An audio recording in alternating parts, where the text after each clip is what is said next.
Irmãos, Lamentações 3:23 fala aqui das orações de Jeremias, né?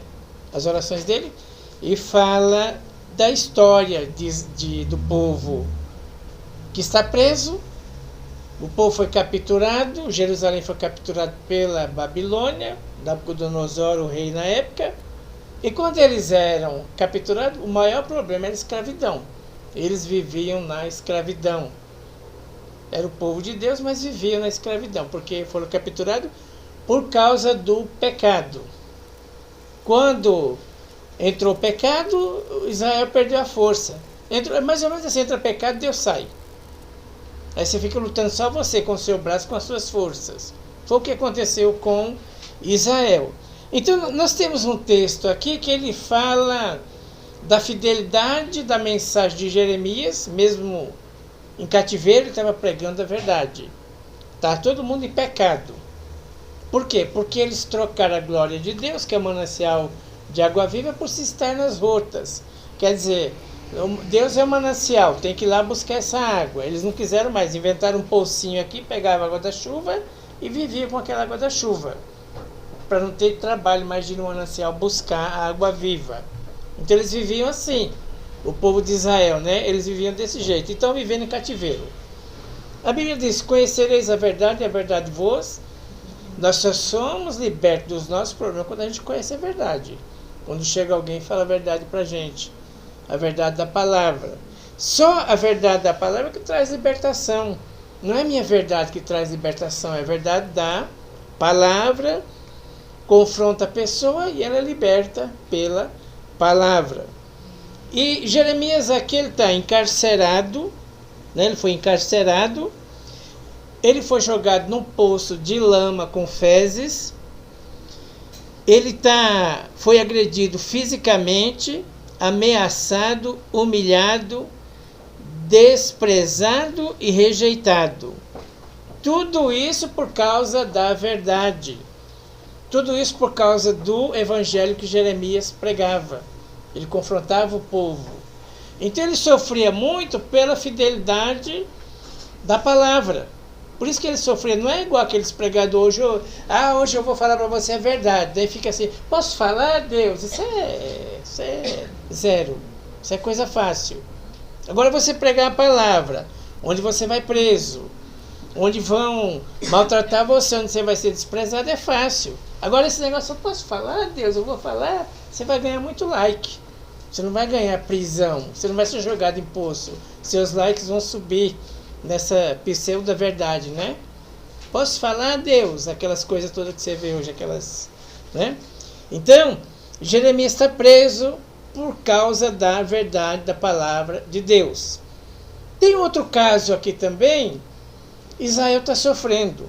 E aqui no versículo 1, ele está dizendo assim: eu sou homem que viu aflição pela vara do furor de Deus. Eu sou homem que viu aflição pela vara do furor de Deus. Ele está falando aqui da sua vida emocional. Está dizendo: eu sofri, eu estou vendo a mão de Deus vindo na minha vida. O povo está sofrendo porque a mão de Deus está sobre a vida do povo, está tendo correção. Nós estamos sendo corrigidos, nós estamos vendo a mão de Deus, nós estamos passando por aflição.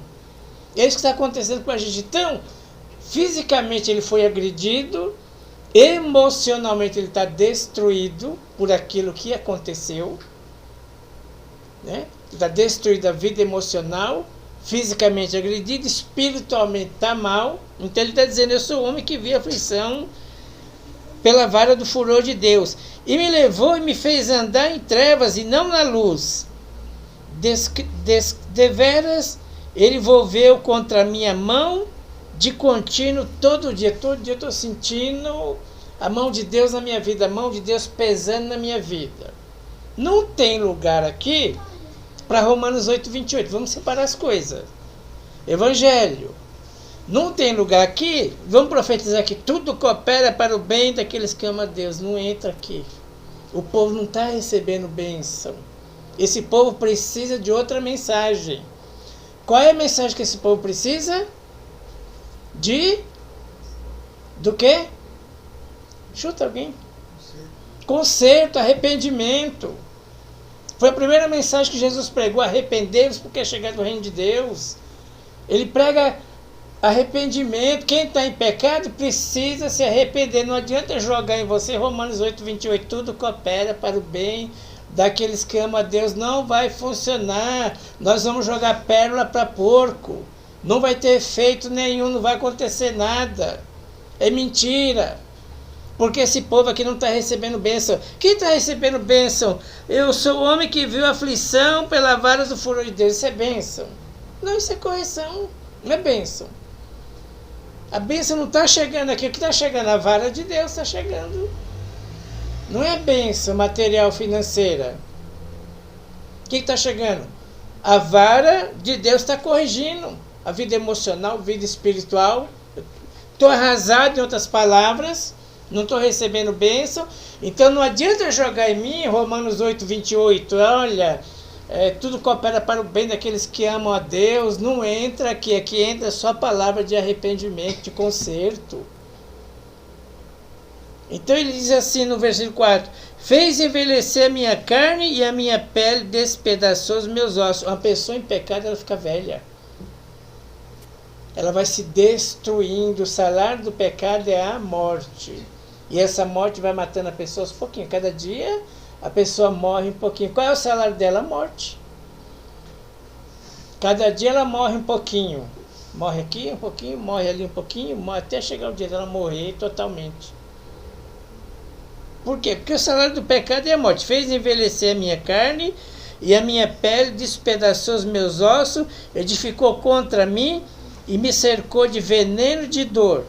Fez-me habitar em lugares tenebrosos, como os que estão mortos para sempre. Cercou-me de um muro, já não posso sair. Agravou-me com grilhões de bronze. Ainda que clamo e grito, ele não admite as minhas orações. Fechou os meus caminhos com pedras lavradas, fez tortuosas as minhas veredas e me fez como a espreita um urso e um leão. Então, a gente está consciente que alguém nesse estado não está recebendo bênção. Não existe Romanos 8:28. Não está recebendo bênção. O que essa pessoa precisa é de arrependimento, é de conserto, para depois receber bênção. Aí você vê a igreja hoje, a igreja que aceita lá, como é que chama? A igreja inclusiva. Nós estamos tudo aqui em nome de Jesus, né?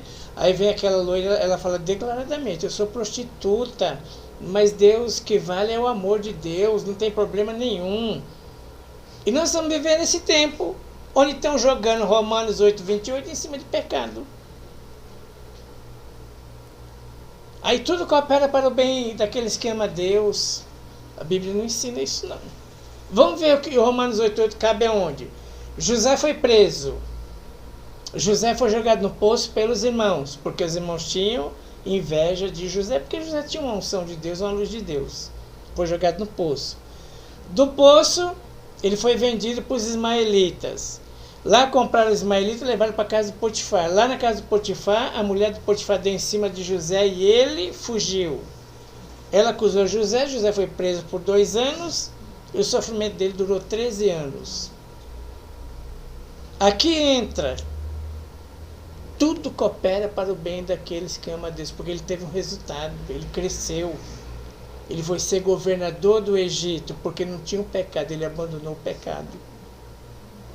Então não se joga Romanos 8:28 em cima de pecado. A Bíblia ensina: pecado, a gente se arrepende. Aquele que confessa e deixa, alcança misericórdia. Filhinha, não pequeis, mas se vocês pecarem, nós temos um advogado no céu, Jesus Cristo. Arrependei-vos, que é chegado o reino dos céus. Então a Bíblia ensina a gente se arrepender. Não é a gente jogar Romanos 8:28 em cima do pecado. Não é mensagem para pecado, é mensagem para arrependimento. Então José cresceu, foi marcado por Deus, foi abençoado, cresceu lá no Egito. Por quê? Porque ele abandonou o pecado. Romanos 8:28 cabe na vida de Sadraque, Mesaque e Abidnego. Foi jogado na fornalha de fogo. Daniel foi jogado na cova dos leões e lá cabe Romanos 8:28, tudo coopera para o bem daqueles que amam a Deus. Esses homens saíram dali e cresceram. Por quê? Porque não adoraram a estátua do Nabucodonosor. Não adoraram outros deuses.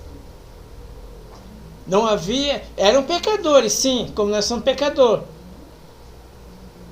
Mas eles não viviam no pecado deliberadamente. Sabia que era do erro e continuava no erro. Não. Eles eram pecadores, como todo mundo é. Mas eles não viviam. Quando você vive no pecado por muito tempo, como é que chama que a Bíblia fala? Você vive muito tempo ali. A iniquidade. Ele não vivia na iniquidade. Então, para José cabe Romanos 8:28. Para o Daniel cabe. Para o Mesaque, Sadraque, Mesaque e Abednego cabe Romanos 8:28, porque eles saíram daquela situação e eles cresceram. Por quê? Porque Deus estava naquela situação com eles, porque eles eram fiéis a Deus mesmo naquela situação. Então você pode entrar num problema que colocaram você vai crescer. Você vai expandir, você vai crescer, porque colocaram você no problema. Agora, se você é o problema, é outra história. Não cabe Romanos 8:28. Cabe arrependimento. Vamos se arrepender, Deus abençoar. Agora, se eu não sou o problema, me colocaram num problema e jogaram numa cova, Deus vai mandar, o anjo vai fechar a boca do leão. Eu vou crescer naquilo, vai ser crescente a minha vida. Por quê? Porque eu estou enfrentando aquele problema e Deus tem naquele problema um propósito definido para a minha vida. Por isso que eu estou passando por aquele problema, porque Deus tem um propósito definido. Por isso que eu vou lá para o fundo do poço, porque Deus tem um propósito definido. Por isso que eu vou para a cova dos leões, porque Deus tem um propósito definido. Por isso que eu vou para a fornalha, porque Deus tem um propósito definido. Aí Romanos 8:28 vai se cumprir. Tudo coopera para o bem daqueles que amam a Deus. Ou seja, você está no problema, que colocaram você numa injustiça, mas você vai crescer porque Deus é com você. Aleluia. Eu estou no problema, mas é de pecado. Eu vou me arrepender. Eu vou me arrepender do meu pecado. Deus vai me honrar, Deus vai me abençoar. Mas o processo é outro, a história é outra. Não adianta a gente ficar, pregando Romanos 8:28, tudo coopera. Pecado não coopera, não. Deus não tenta ninguém com pecado. Deus ele não tenta ninguém com pecado. Então, Jeremias aqui está numa dor emocional muito grande. Ele está sofrendo muito. As piores coisas aconteceram com Jeremias. E a gente lê Bíblia, a gente pensa que as pessoas não sentem nada. Ele está abalado espiritualmente. No tanto que ele fala que eu sou aquele homem que viu o furor de Deus. Eu sou aquele homem, que Deus excluiu minhas orações. Ele está pensando isso, ele está abalado espiritualmente, ele está abalado emocionalmente. E aqui no versículo 15, fartou-me de amargura, saciou-me de absinto. Absinto é a coisa mais amarga que existe, é o absinto. E ele vai descrevendo a vida dele. Fez-me quebrar com pedrinhas, o 16, de areia os meus dentes, cobriu-me de cinza, afastou a paz da minha alma, esqueci-me do bem. No 20, minha alma continuamente os recorda e se abate dentro de mim. Então minha alma continuamente se recorda disso, daquilo que eu passei, e se abate dentro de mim. O que acontece? Quando a gente passa por muitas lutas, a gente fica tendo uma imagem na mente da gente, daquilo que aconteceu. A gente tem imagem, a gente começa a ter imagem daquilo que nós perdemos, daquilo que nós não conseguimos, daquilo que nós fracassamos, daquilo que nós falhamos, daquilo que a gente foi frustrado. E se a gente não organizar isso, é exatamente nesse momento que o diabo rouba a gente. Por quê? Porque ele conseguiu roubar a nossa esperança. Tudo que a gente pensa é imagem negativa em relação a gente. Por que o cara largou tudo e foi para as drogas? Porque ele perdeu a esperança. O diabo roubou a esperança dele. Por que o outro cometeu suicídio? Porque o diabo foi lá e arrancou a esperança do coração dele. Esse dia estava passando no vídeo, o homem subiu naquele negócio de água bem alto. Os outros ficou embaixo tentando falar com ele, ele deu um salto, pulou e caiu e morreu. Por quê? Porque ele perdeu a esperança. Porque ele só tinha, devido ao que aconteceu com ele, as coisas negativas, o diabo conseguiu criar na mente dele imagem. Ele só pensava naquilo, de dia e de noite. Eu fui derrotado, eu fui frustrado, eu não consigo, nunca vou conseguir, nunca vou ser ninguém, nunca vou sair desse lugar. O que acontece? A pessoa vai curtindo muito isso, uma hora o inimigo toma a mente dela e não volta mais. Ele consegue dar lá a volta completa e ela não volta mais. Então, o Jeremias, por sofrer tanto fisicamente, apanhou, foi desprezado, foi rejeitado, né? Foi colocado no poço de lama, agredido fisicamente, ameaçado, humilhado, encarcerado. Por sofrer tanto na vida, ele criou imagens de derrota da vida dele. E foi criando aquelas imagens. Ele estava daqui a pouco ele começava a ter imagens, só pensando em derrota. Só pensando que ele não ia conseguir mais, não ia dar mais certo, não ia ser ninguém. Aquelas imagens no versículo 20.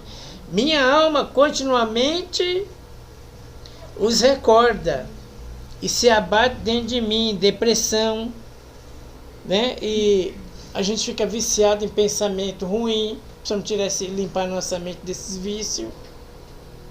A gente fica viciado só em pensamento ruim, não consegue pensar coisa boa da parte de Deus, né?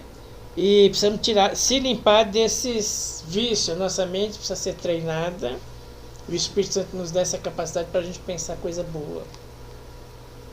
Aí ele fala aqui: minha alma continuamente os recorda e se abate dentro de mim. Quer dizer, emocionalmente está destruído. É um cristão, é um servo de Deus, é um profeta, mas emocionalmente está destruído.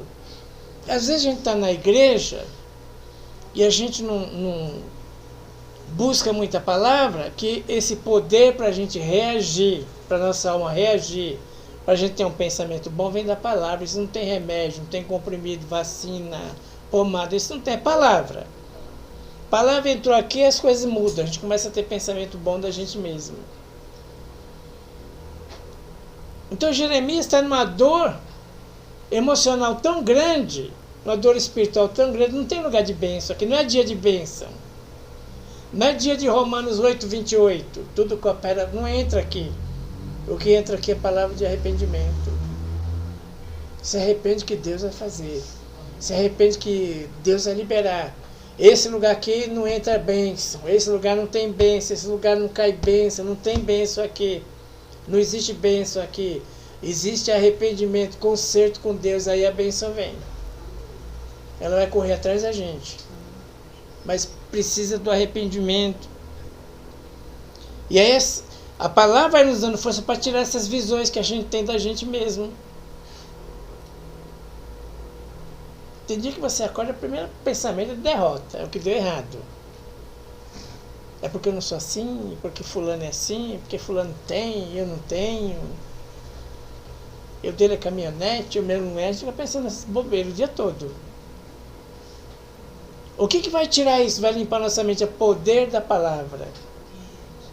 A unção que há na palavra. A palavra é Jesus. Quanto mais a gente lê a palavra, mais a gente conhece de Jesus. Mais Cristo é formado dentro de nós. A palavra, no versículo 21, quero trazer à memória o que pode me dar esperança. Diante de tudo isso, tanto caos que eu vivi, tanta destruição, tanto problema, eu sou um ser humano. Eu tenho dor física, eu tenho dor emocional, dor espiritual. Diante de tudo isso, mas eu quero trazer a memória. Quero lembrar aquilo que me dá esperança. O que é esperança? É que a Bruna acabou de testemunhar. Ela queria a casa, mas teve que esperar. Quem tem esperança, espera. Quem tem esperança tem fé. Quem tem esperança tem bom ânimo. Hoje está assim. Estou vendo a mão de Deus pesada sobre mim, o negócio está tudo fechado. Parece que construíram muros, eu não consigo passar, a situação está assim, mas eu quero trazer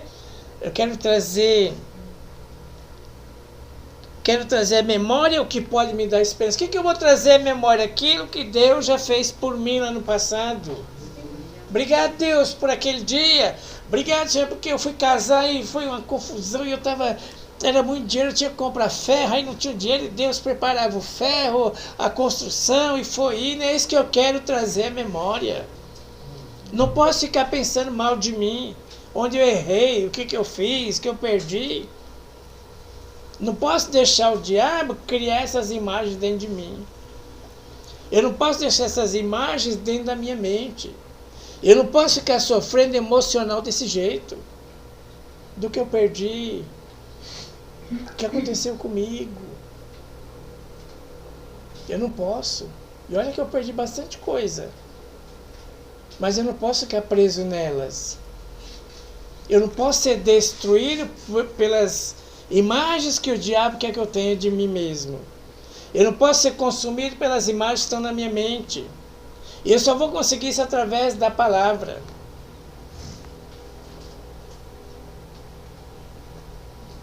Só vou conseguir isso com o poder da palavra.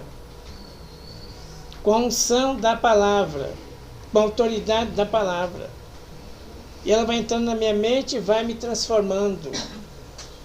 Vai treinando minha mente contra essas imagens que eu tenho, essas dores emocionais que eu tenho, que eu trago tanta coisa que eu passei, que eu sofri, e que você traz na sua vida, e você vai ter poder para rejeitar a dor emocional.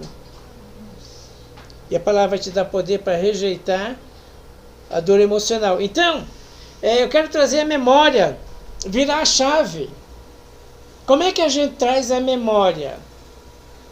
Tessalonicenses 5,18. Como é que nós vamos trazer a memória?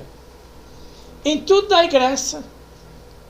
Em vez de você ficar tendo essas imagens negativas de você mesmo, péssima, derrotada, falida, você começa a dar graça por tudo. E graça é uma coisa que só gente madura tem. Gente imatura não tem graça, não sabe dar graça, reclama por tudo, aí quer parar por tudo, quer desistir por tudo. Então graça é coisa de crente maduro, de cristão maduro. Eu vou dar graça por isso aqui, ó, em nome de Jesus. Em vez de eu ficar curtindo imagens na minha mente do que deu errado, em vez de eu ficar sofrendo fisicamente, sofrendo espiritualmente, em vez de eu ficar sofrendo emocionalmente, eu vou amadurecer e vou dar graça. Graças a Deus, louvado seja Deus, glorificado seja Deus. Não foi obrigado porque eu perdi não, Jesus. Não foi isso não. Mas obrigado por o Senhor ter me sustentado. Obrigado por aquele milagre que o Senhor fez aquele dia. Isso é para gente madura. Não vá ficar refém de visões da sua mente.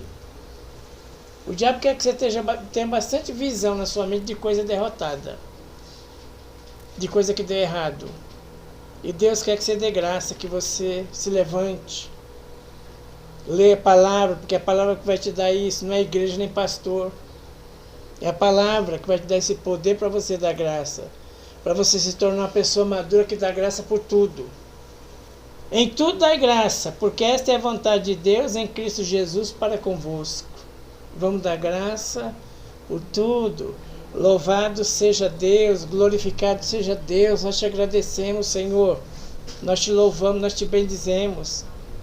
E aí as coisas vêm. Porque nós amadurecemos, nós crescemos espiritualmente. Paramos de ser um resmungão, né? Um reclamão. E a gente começa a receber as bênçãos de Deus que vem através da nossa confissão, através da nossa palavra. Em tudo dá graça, porque essa é a vontade de Deus em Cristo Jesus. Irmão, tem lugar que não é lugar de bênção, não. Na nossa vida. Não vai se cumprir Romanos 8,28 nunca. Porque nós não precisamos de Romanos 8,28, nós precisamos de palavras de arrependimento. Precisamos de conserto, depois a bênção vem. Enquanto isso, nesse lugar aqui de Jeremias não tem lugar de bênção. Deus não vai mandar bênção. Em tudo dai graça. 22. As misericórdias do Senhor são a causa de não sermos consumidos, porque as suas misericórdias não têm fim e renova cada Aí a gente tem a mania de pensar assim, ó, eu estou vindo culto, aí eu estou aqui, mas eu estou na prática do pecado. Mas eu vou para casa, eu vou dormir e amanhã cedo a misericórdia de Deus vai se renovar. Não vai. As misericórdias de Deus vai se renovar se em mim tiver um conserto. Se em mim tiver um arrependimento. Então eu estou aqui, e quando ele fala isso para Israel, a gente tem que parar de pensar que Deus é mágico. Eu estou aqui, eu estou na prática do pecado, da iniquidade, aí o que acontece? Mas eu vou dormir, as misericórdias do Senhor vai se renovar amanhã. Cadê o arrependimento? Onde entra arrependimento aí? Se é assim, automático. E quando ele fala isso aqui para Israel, ele está dizendo assim, ó, sobrou um remanescente. A misericórdia de Deus vai se renovar porque sobrou um povo que não pecou. O remanescente que não se dobrou aos deuses de Baal. Eles vão vir para cá, vão pregar para vocês, vão ensinar, vocês vão aprender e as misericórdias de Deus vão se renovar depois do ensino. Ah, nós estamos passando fome, não pescamos nada, aí Jesus pegou o barco do Pedro, pôs ali, foi primeiro ensinar. Depois, quando ele voltou, que ele fez o milagre. Primeiro ensino, primeiro palavra. Aí as misericórdias de Deus vão se renovar. Caso contrário, aí eu vou andar em pecado e amanhã cedo, ó, né, vai tudo se renovar. Não vai. Onde vai ficar a palavra de arrependimento? Arrependei-vos. Onde vai ficar a palavra de conserto? Não tem, a gente peca e amanhã tudo é novo. Porque a gente está acostumado com mágica. A gente está pensando que Deus é mágico, Deus não trabalha com mágica, Deus trabalha com princípio. Se eu me arrepender e remover as minhas iniquidades, eu vou lavrar um campo novo. Eu vou trabalhar em lugares novos. Eu vou conquistar, caso contrário, não. Então esse negócio, as misericórdias de Deus se renova a cada manhã. Ela vai se renovar, mas se houver um verdadeiro arrependimento na minha vida, se houver um conserto na minha vida, as misericórdias de Deus vai se renovar. E quando Deus dá essa palavra, Ele está dizendo, vai vir um povo, vai pregar para vocês, vai ensinar vocês, aí as misericórdias de Deus vai se renovar. Porque nós vamos ter entendimento do que é as misericórdias de Deus. Que Deus não é mágico. Que o reino de Deus não funciona assim. Eu vim aqui hoje, domingo, e amanhã, segunda-feira, tudo está novo. Mas e arrependimento? E o relacionamento com Deus? Não existe, isso é mágica que nós criamos. Vai ter o princípio, vamos se arrepender, vamos obedecer a palavra e aí nós vamos comer o melhor da terra. Mas Deus não é mágico para fazer as coisas do jeito que a gente pensa, na hora que a gente quer. Então, qual é a palavra de hoje, irmão? Arrependimento, vamos se arrepender. Cada um queixa do seu pecado, não vamos se queixar do pecado dos outros, vamos se queixar do nosso para Deus. Vamos buscar conserto. E aí Romanos 8:28, onde você for, o que acontecer com você, Deus é com você. Não importa o que aconteça, nós vamos prosperar, vamos crescer. Mas se a gente continuar desse jeito, não tem lugar para bênção. Onde há pecado deliberado, não tem lugar para bênção. Não tem como Deus entrar, não tem como Deus fazer. Aí fica imaginando. O evangelho de hoje, para todo mundo é Romanos 8:28. Tudo coopera para o bem daqueles que amam, não tem mais conselho. Não, larga isso aqui, abandona isso aqui, deixa isso aqui, volta para cá, ou vai para lá. Vamos se arrepender. Não existe isso. É só em nome do amor. Onde tem amor, Deus é amor, vale tudo, todo tipo de amor. Vamos se arrepender, a palavra é para nós. Vamos restaurar nossa comunhão com Deus e as coisas vão acontecer em nome de Jesus. Amém?